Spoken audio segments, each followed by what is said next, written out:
Next, we will learn formula criteria.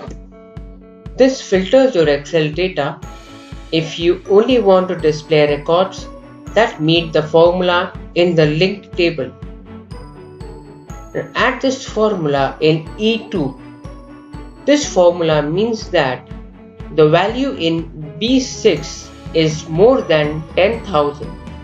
Hence, the result in the cell is true. Now, in the Data tab, under Sort and Filter group, select Advanced option. The criteria range in the new table. Select A1 till A3 and press OK. This is the filtered data. If the value in B6 is less than 10,000, the result in the cell is false.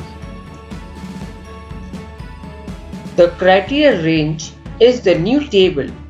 So select A1 till E3 and press OK. This is the filtered data.